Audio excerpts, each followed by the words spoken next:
A health concern tonight in South Jersey. Officials say several public schools have rubber gym floors that tested positive for mercury.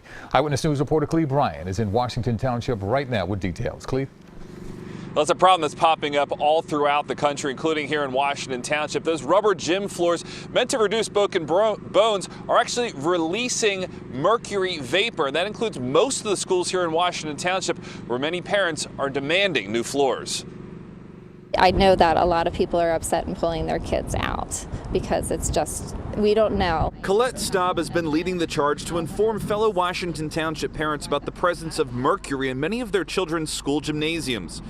In January this year, Superintendent Joseph Bollendorf sent out a letter to parents informing them of mercury testing at 8 schools in Washington Township, which have rubber gym floors.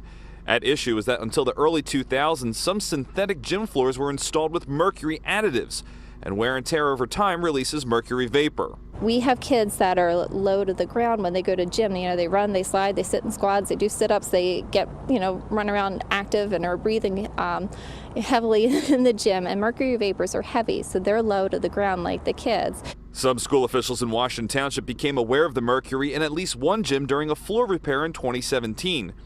They say initial testing showed the mercury level below action levels set by the state health department. Bollendorf says he wasn't made aware until last summer, and after more consulting and research, he ordered much more comprehensive testing, which confirmed the mercury is below state standards.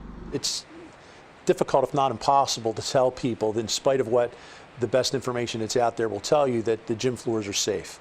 I believe that they're safe. I would have my own children in these floors if my children were still in school. To lower mercury exposure, the schools have increased ventilation, mopping, and lowered gym temperatures.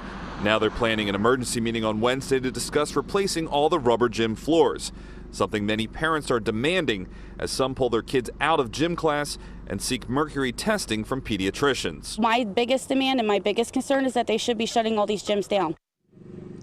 At the emergency meeting on Wednesday afternoon, the school board will discuss shifting about $3 million in the budget to possibly rip out all of the rubber gym flooring this summer and replace it beginning for next school year. Again, that decision will be made on Wednesday. We're live in Washington Township. Cleve Bryan, CBS 3 Eyewitness News. All right, Cleve, thank you.